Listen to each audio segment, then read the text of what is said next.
encourage you to also please raise your hand and let us know when you're ready to ask questions. Thank you. So first of all, let me introduce this panel here. We have here Mr. Rashad Mohammed Al-Alimi. Your Excellency, welcome. He is the Chairman, Presidential Leadership Council from Yemen. And we have Senator Chris Murphy from the United States of America. He's also a member of the Senate Committee on Foreign Relations. We have Mr. Abdulaziz Zagar. He's the founder and chairman of the Gulf Research Center from Saudi Arabia. And we have Ms. Hannah Neumann, who's the chair of the delegation for relations with the Arab Peninsula for the Green Party of the European Parliament. Welcome. Your Excellency, maybe we could begin with you. Can you tell us how does the current situation in the Red Sea impact the life of Yemenis? أولا شكرا كثيرا. أنا سعيد بأن أكون مع هذه الكوكبة من الشخصيات المهتمة بالشؤون اليمنية، وأيضا تحية لجميع الحاضرين والحاضرات معنا هنا في القاعة الذين سنشاركهم مجموعة من الأفكار والتصورات حول الوضع في اليمن والبحر الأحمر. طبعا سأبدأ القصة بالوضع في اليمن. الوضع في اليمن اليوم يشكل كارثة كبرى، ليس على اليمنيين فقط ولكن يشكل كارثة أيضا على الإقليم والعالم. العالم أفاق اليوم أو خلال الأشهر الماضية على تهديد للملاحة في البحر الأحمر، وهذا التهديد نحن عشنا في اليمن وعاشه اليمنيون لفترات طويلة سابقة. الميليشيات الحوثية سيطرت على السلطة وفرضت نفسها كأمر واقع، وتفاعل المجتمع الإقليمي والدولي مع هذه المشكلة. صدرت قرارات من المجتمع الدولي وأهمها القرار 2216، وللأسف تعامل المجتمع الدولي مع هذه القضية كأنها قضية أمر واقع وسلطة أمر واقع، وتعامل معها كمشكلة سياسية، وأنها مرتبطة بالسردية التي روجها الحوثيون وأنصارهم في أماكن كثيرة على أنها فئة مظلومة وأنها فقط تريد أن تشارك في السلطة. وخلال المرحلة الماضية كلها ثبت للجميع سواء على المستوى الإقليمي أو الدولي أن هذه الجماعة هي التي لا تريد الشراكة مع الآخرين من خلال عدة معطيات تمت خلال المرحلة الماضية، وأهمها كل الاتفاقيات التي تم توقيعها مع هذه الجماعة ولم تلتزم بها. وقدمت الحكومة الشرعية التنازلات المتعددة في كل الأوقات لاستيعاب هذه المطالب واستعادة الدولة والدخول في عملية انتخابات حرة ونزيهة وديمقراطية يشارك من خلالها الجميع. لكن هذه الجماعة فرضت أمر واقع بقوة السلاح، وللأسف لم تعمل القوى الدولية كلها على تنفيذ قرارات الشرعية الدولية خلال هذه المرحلة كلها. وصدر القرار 2126 وكان عبارة عن خارطة طريق لحل المشكلة اليمنية، ولكن نحن فوجئنا من كثير من المهتمين بالقضايا اليمنية والمسؤولين عنها سواء في المنظمات الدولية أو في الدول الغربية أن هذا القرار غير قابل للتطبيق، وأن تم تجاوزه، وأن هناك واقع آخر. وبالتالي هم هذا المجتمع رضخ لمقولة وسرديات الأمر الواقع، وسيطرت الميليشيات الحوثية الإرهابية على الحكم بقوة السلاح، وانتهكت كل القوانين والدستور المحلية، وصادرت الممتلكات، وارتكبت الكثير من الجرائم في حق اليمنيين، والعالم كان يتفرج على اليمنيين. حصلت ماسة إنسانية كبيرة لليمنيين خلال هذه المرحلة، وكان العالم لا يلتفت إلى هذه الماسة. Still ongoing and no one is paying attention. the way the United States of America and the UK government are dealing at the moment with the Houthis. Is that the right way to deal with them, from your perspective?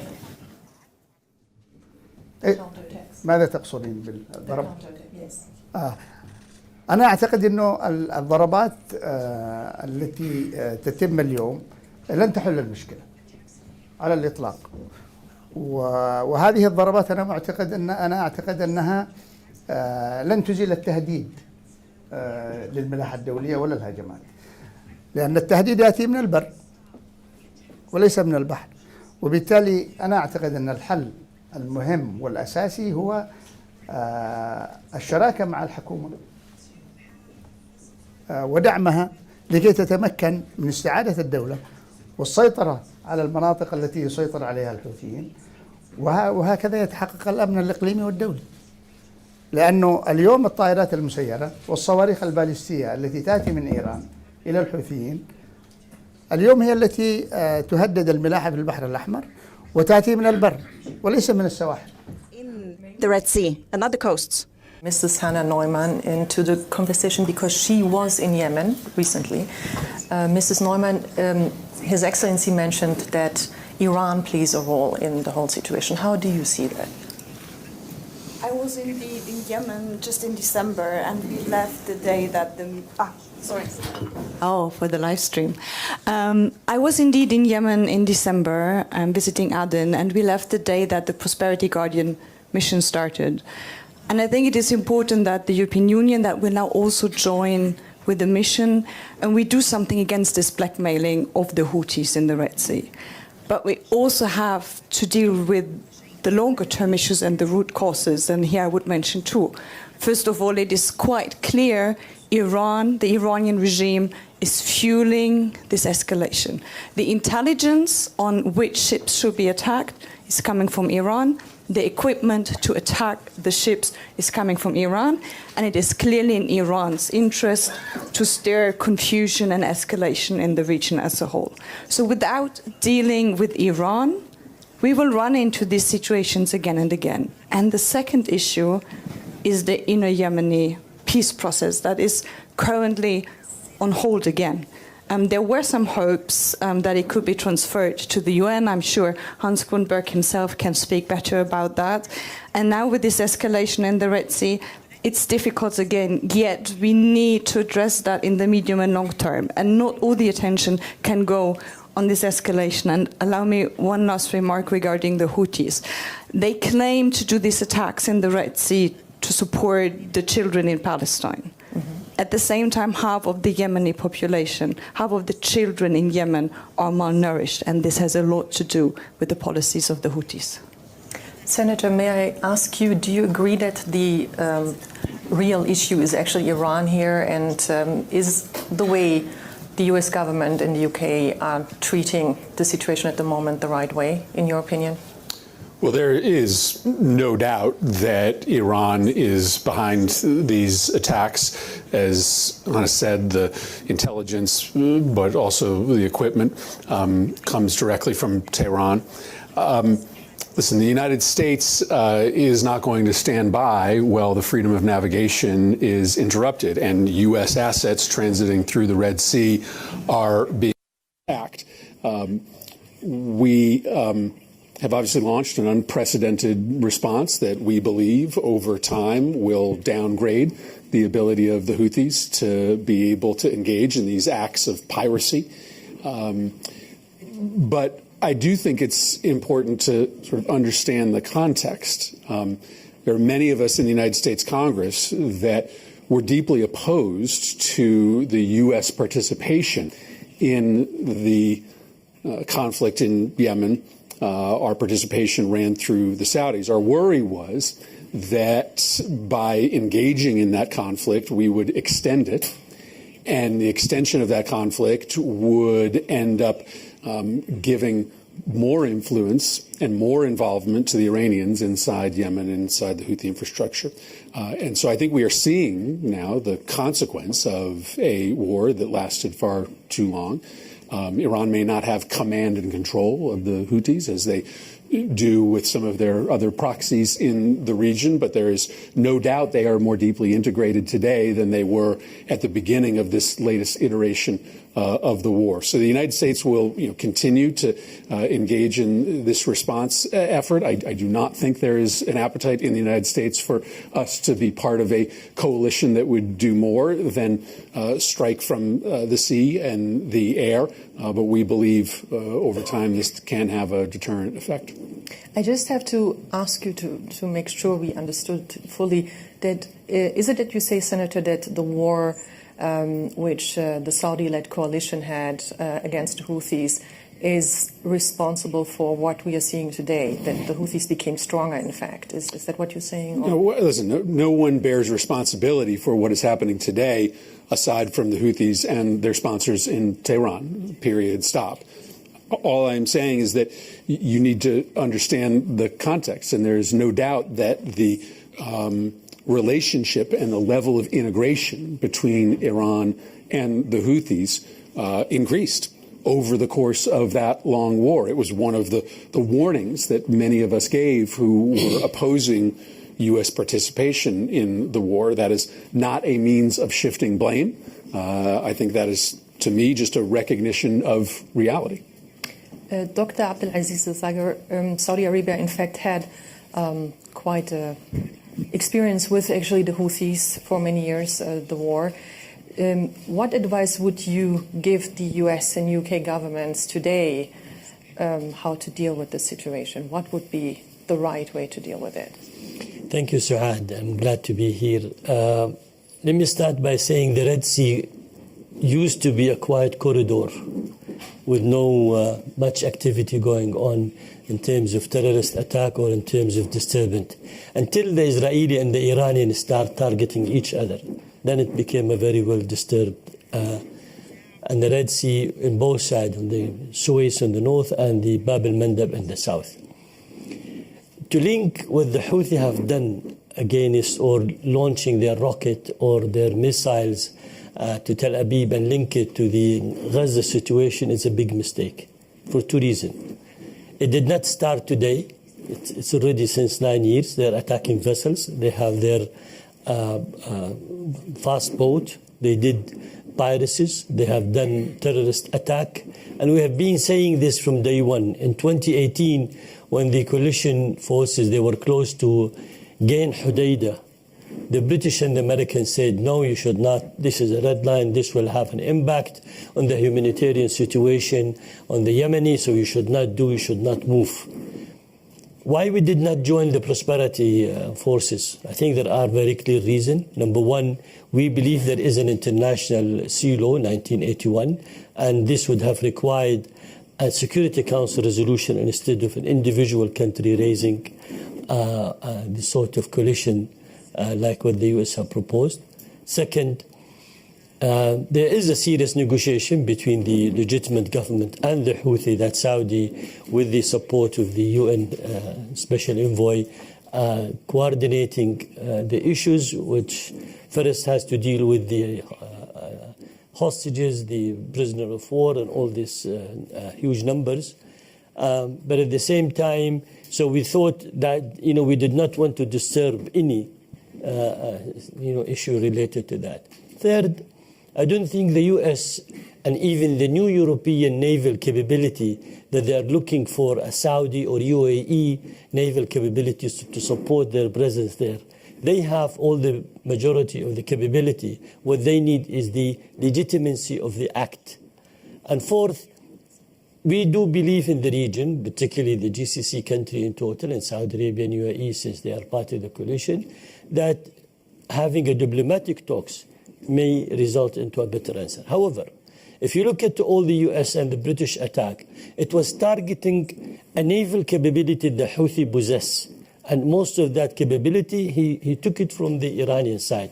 As Dr. Hamish said here, and the Senator, the information coming from Iran, satellite images coming from there, the missiles coming from Iran. So the triangle that has to do with the source of the weapon, the logistic and the route, the launching platform and the storage.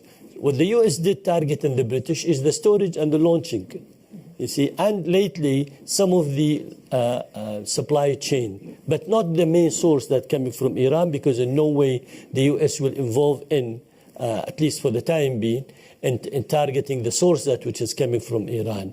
So dealing with that issue, it's a bit of a complex, but you can see that 3 countries in the region or in the Red Sea, they have suffered a lot. Egypt have lost 40% of their income.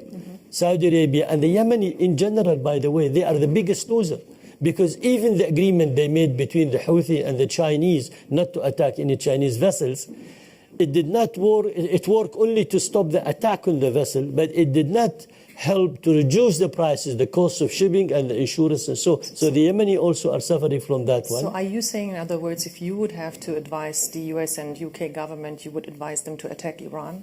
No, I will advise them go to the deep root in the Houthi side.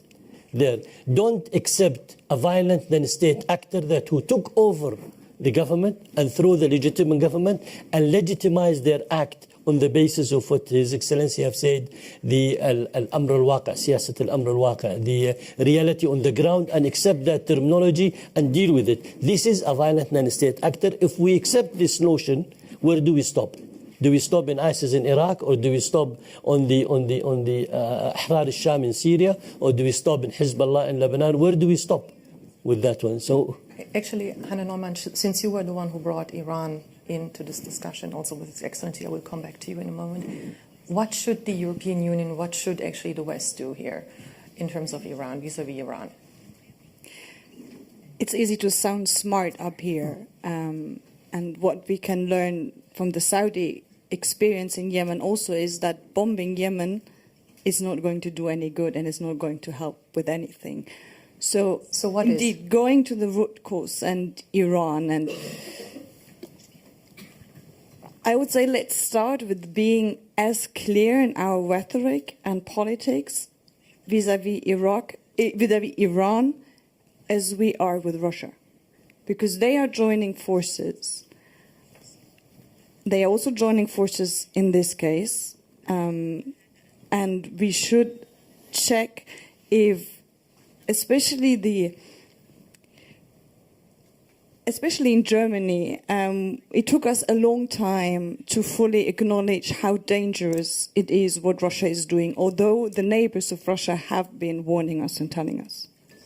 And some of that reminds me of the situation with Iran right now, where for years and years the neighbors have told us how toxic and how difficult it is.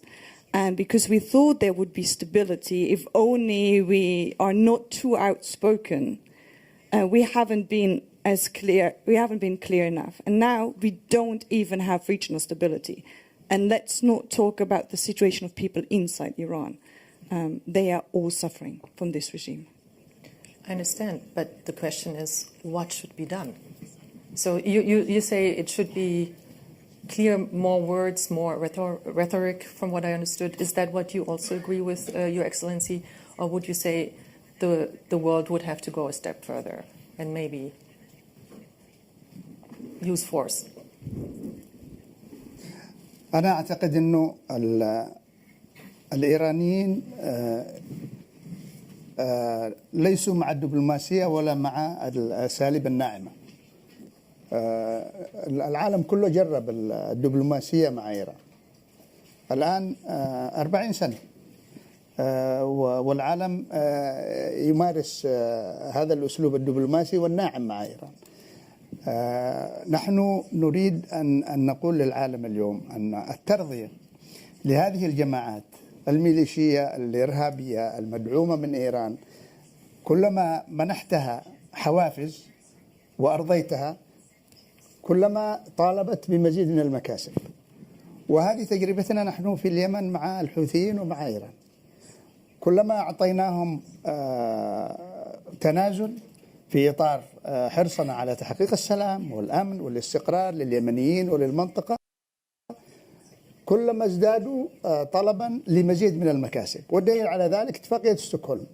اتفاقية ستوكهولم الحديدة اليوم الذي هي الميناء الرئيسي والذي تنطلق منها الصواريخ والمسيرات وتأتي إليها أيضا الأسلحة الإيرانية، كانت الحكومة الشرعية على وشك السيطرة عليها، وكان لا تبعد الميناء إلا 3 كيلو عن القوات الشرعية، وتدخل المجتمع الدولي بكل قواه وأوقف هذه العملية ولأسباب إنسانية.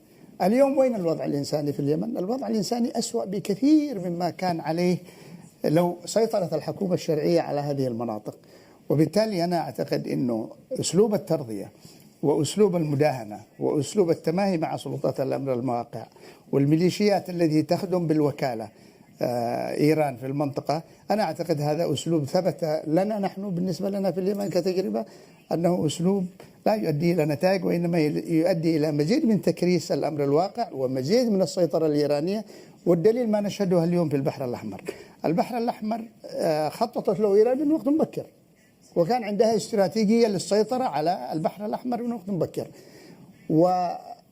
وسيطرت على البحر الأحمر وباب المندب، وكان هو حلم استراتيجي بالنسبة لإيران. والدليل على ذلك أن إيران أعلنت أن البحر الأحمر أصبح بحيرة إيرانية. واليوم نحن لا نتحدث عن متى سيتوقف، هل هو له علاقة بغزة أو ما له علاقة بغزة. المسألة أعمق بكثير. طالما بقيت هذه الميليشيات مدعومة من إيران، طالما بقي السلاح يتدفق إليها من إيران، ستظل تهدد الملاحة في البحر الأحمر، وربما تبتز في أوقات قادمة مناطق أخرى. So, Senator, before I open the floor to questions here from the audience, I would like to ask you, what should the West do to also ensure that the humanitarian situation inside Yemen is not getting worse with all that's happening, or what can be done from your perspective? Well, let me quickly answer that question, but I do want to weigh in for a moment on your very correct question about what do we do beyond rhetoric, what is our actual policy moving forward on Iran. So, as you know, the United States did move forward with a new terrorist designation for the Houthis. That was postponed for a period of time so that we can take steps to assure that humanitarian aid is still allowed into the country. Very clearly, this is a moment where the United States has to dramatically increase its contribution to humanitarian aid writ large. The legislation that the United States Senate just considered, which was best known for funding the war in Ukraine, also included billions in new humanitarian assistance. And I would hope our partners in the Gulf will do the same. It has been very difficult at times to try to convince some of our friends in the Gulf to help put significant dollars.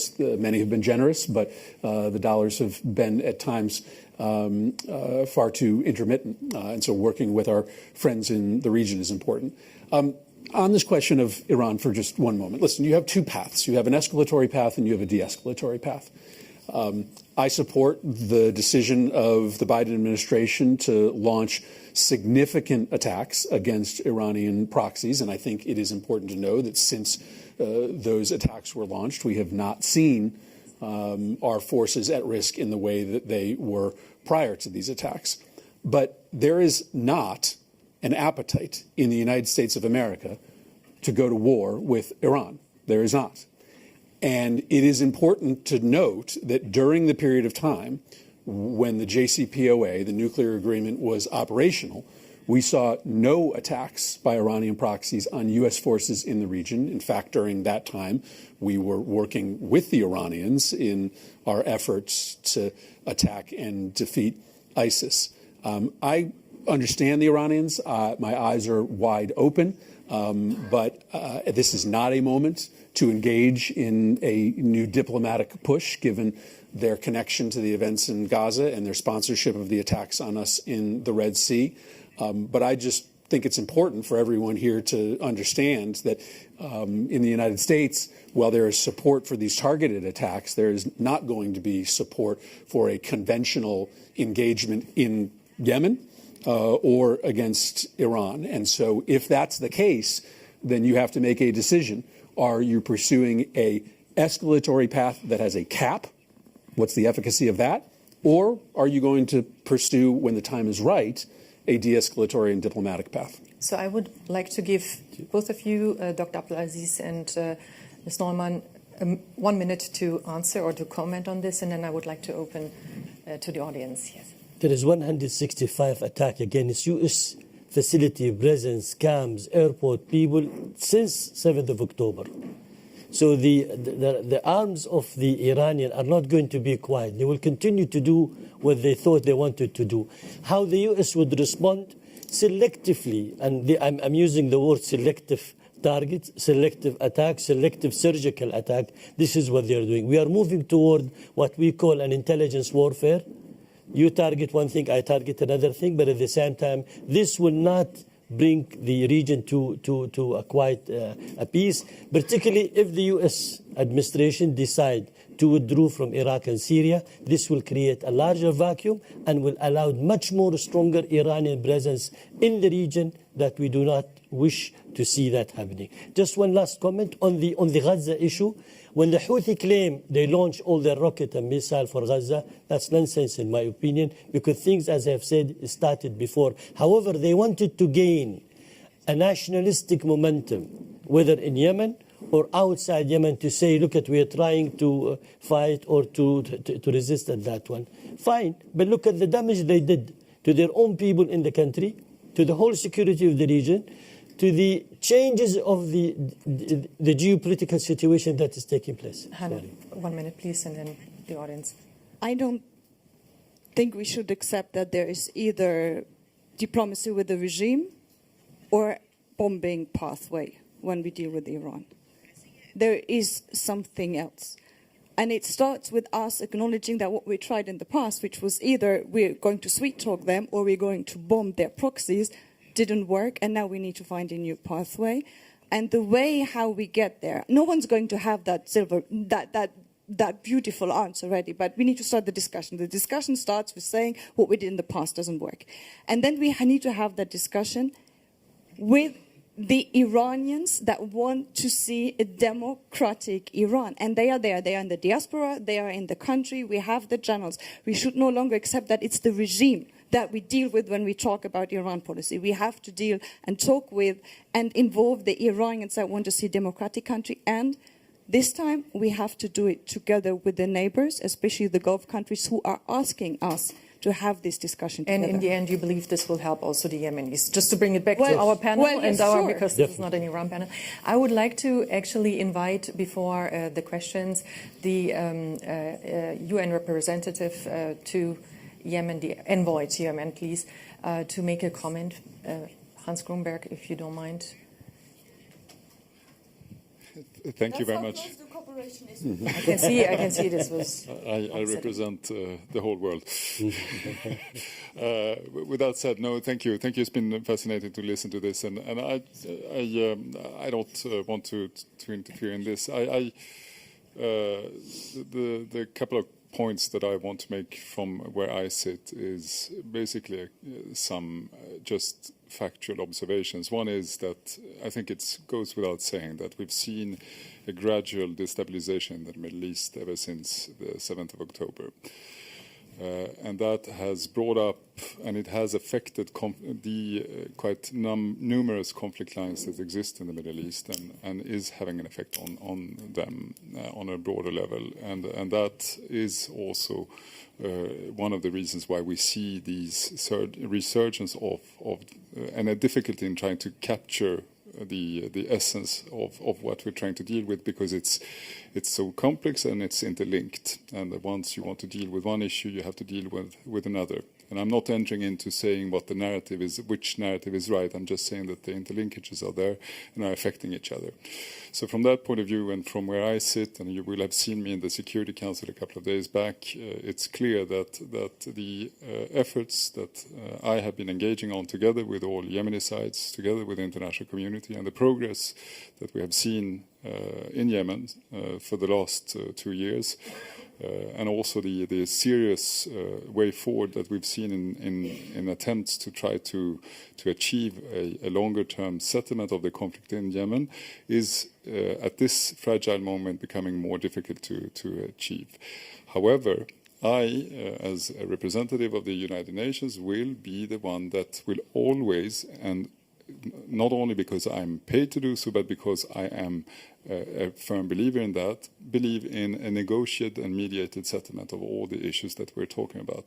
So from that point of view, and that is also based in terms of the points that I made in the Security Council, is that we all have a collective effort to make sure that we work towards a de-escalation in the region, that we work towards a de-escalation in the Red Sea, and that we also safeguard the progress that has been done in Yemen, so that we are able to move the efforts forward in terms of settling the conflict in a country that has been marred by war for such a long time. I'm a firm believer that we will achieve results in that regard. However, the situation obviously more complicated than before, but I'm still feeling a great level of collective support from the international community and also from the Yemenis themselves in terms of that is the right way forward. Thanks. Thank you. On that note, I would like to open.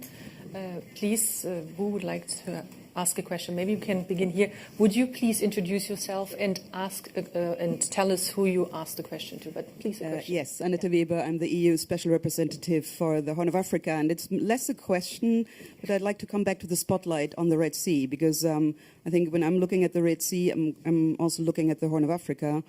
And of course, looking at the other side of the shore of the Red Sea, where we basically have between Egypt and Djibouti hardly any strong, stable country that could guarantee more security on the Red Sea. I think we cannot leave that side of the Red Sea out, including to this, of course, is now, a war in Sudan that is not just leading to a state collapse, but where one side is now reaching out to Iran to get arms and ammunition. And I think this is an additional problem for heating up the Red Sea. And I believe very strongly, that we need to look at the Red Sea as from a regional perspective, connecting the two sides. And maybe my second point on Aspides, on our EU mission, I think that what is quite important is that the mission is not just a mission on the Red Sea, but that is very closely connected to the politics of the littoral states and the regional issues that cannot be disconnected from the security in the Red Sea. Thank you very much for this. Any questions, please? Maybe you can pass on the microphone to. Oh yeah, well then we go to this gentleman there and the lady. I have a comment. Please, can you introduce yourself? Yeah, myself, Ibtisam Al-Kitbi. I'm a founder and president of Emirates Policy Center in Abu Dhabi. The main point now, it's not a question, it's a comment, that Houthi is non-state actor. And how can you fight non-state actor with an actor? You need to, and US and UK, they don't have strategy. You need to have a special force. How can you fight non-state actor? You couldn't defeat ISIS. The other thing, first you have to drive Houthi resources economically. Okay, there is Shabwa, there is where is he's taking his economic resources, and the other where is the arm is coming. This is how you have the holistic strategy. Now, regarding the European mission, how can you safeguard your ships? The missiles, you don't have ability. And that's the last question, because we have some other... And at the end, you need to go to the US. So actually, you asked 3 questions. I think you did ask 3 questions, actually. No, it's not a question. It is. It's and I would need to, because of the time, I would need to pass it on to other people. Yes. But before I let you answer that, maybe we can have one more person and give the questions back to the round and come to you. Please. I'll state my question in Arabic for President Al-Alimi. Yes, please.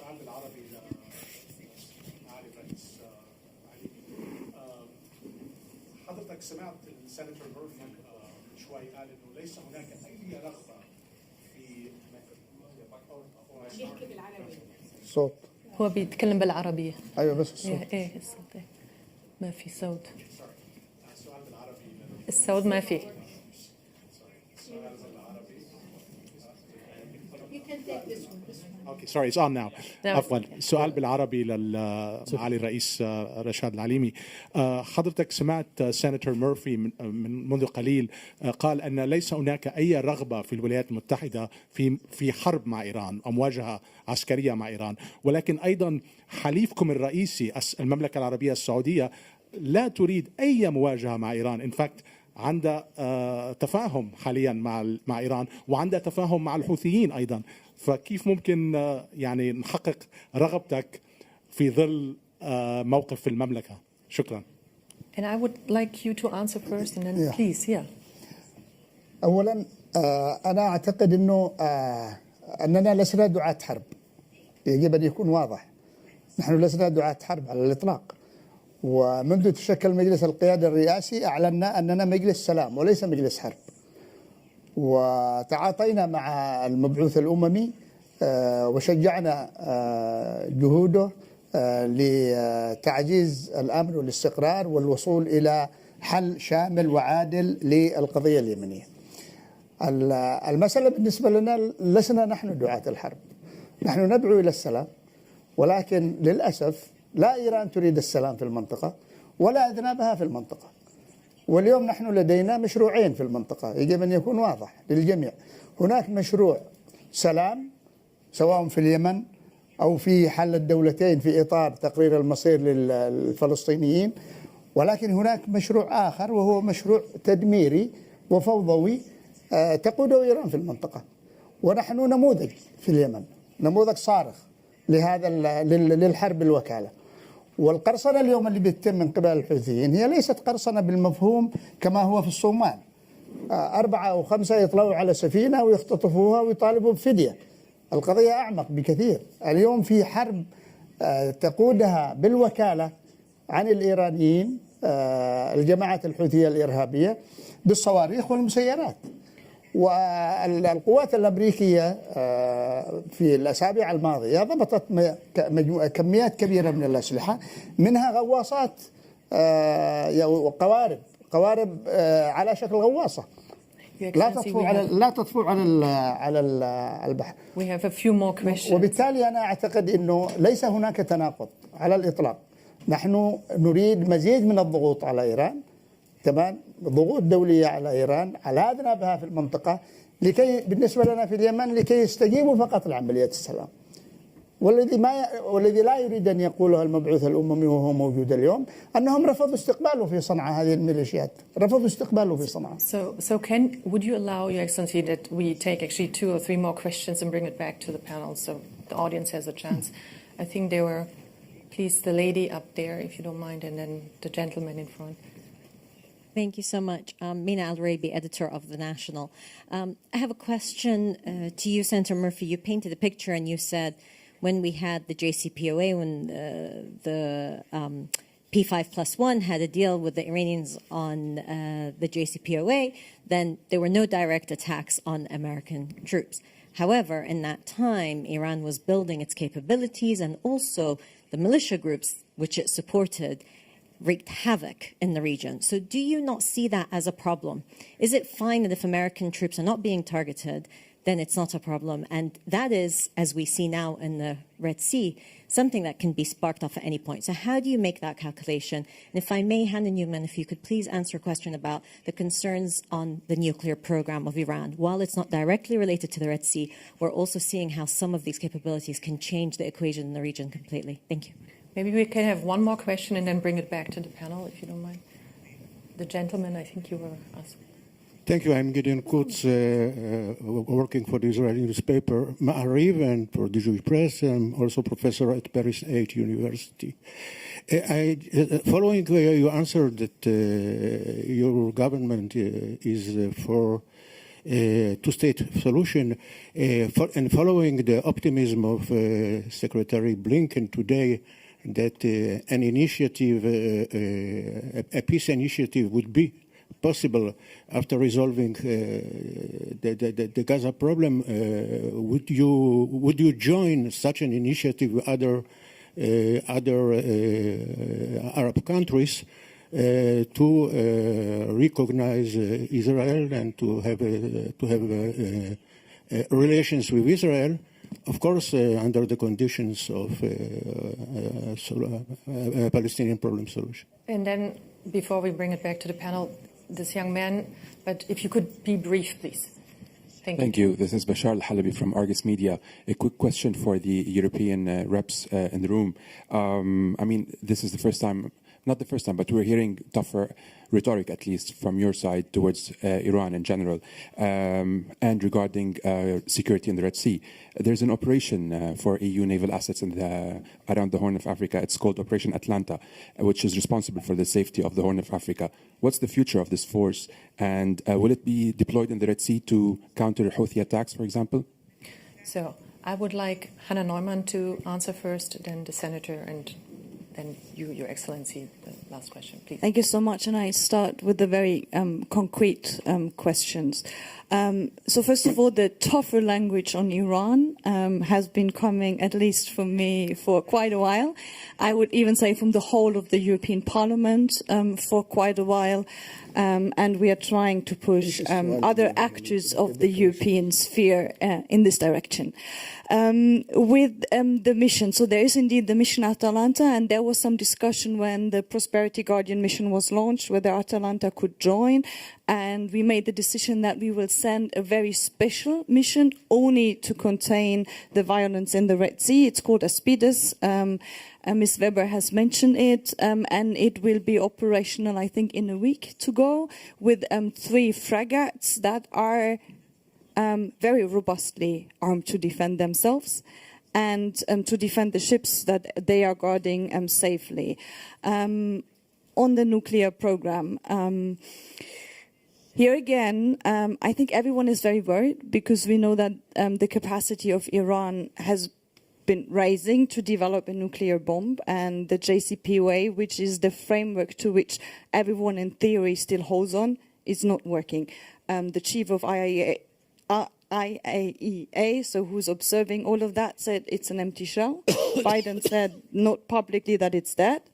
The Iranian regime walked away twice. So we need to look for a new way, and there is no way we can do that without the Gulf countries, who feel most threatened, of course, if Iran is moving closer to the bomb. So brings me to Senator Murphy. Would you answer, please, the questions of Ms. Al-Araibi? Well, with all due respect, the JCPOA was working for its intended purposes before the Trump administration canceled the agreement. So I think it's important to understand how we got to the place we are today. Listen, the United States obviously has important interests in the Middle East, but that does not mean every problem in the Middle East is a United States problem. I would argue that the question of who controls Yemen, at least prior to the attacks against our shipping interests, was not a core U.S. national security concern.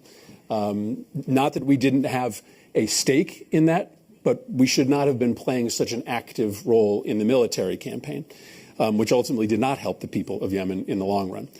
As to whether the JCPOA solves all the problems in the region, of course it does not, right? We identified core U.S. concerns, one being stopping Iran from getting a nuclear weapon in the short run, and 2, protecting our forces.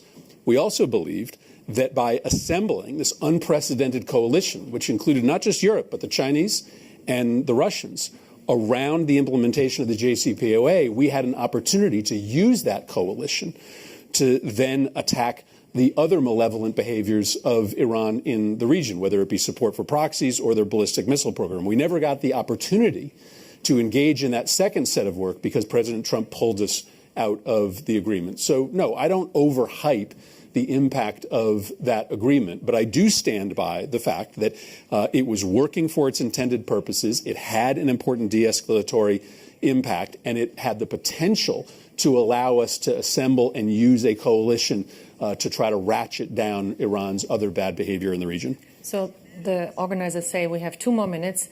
Dr. Abdelaziz, can I just ask you one quick question, and then I would like to give His Excellency the last word. But are you optimistic or pessimistic after what you heard here? And then I will give you the last word to answer. Is it optimistic or not optimistic? Right. Yeah. Well, no, I think there are 3 steps the US they went through. deterrent, defensive, and then offensive. The deterrent, Houthi did not listen to that, and they felt, they don't care about it.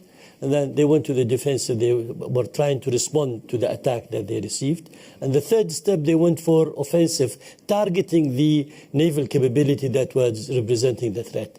Am I optimistic? No, I don't think I'm optimistic, as long as they have the means and the tools and the source of supply remains there and remains floating to them.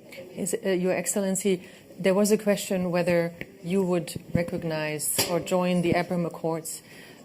Maybe you could answer that briefly and then tell us what you think of the whole conversation here.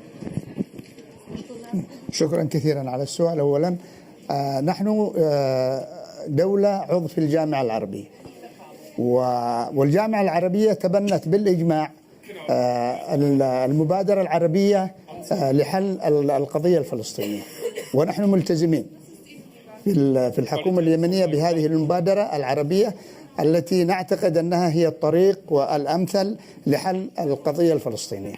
هذا فيما يتعلق بالجواب على السؤال. فيما يتعلق بالجلسة الختامية، نص دقيقة. فيما يتعلق بالجلسة، أنا أتفق على أن هناك التعامل مع الحوثيين يحتاج إلى 3 قضايا رئيسية.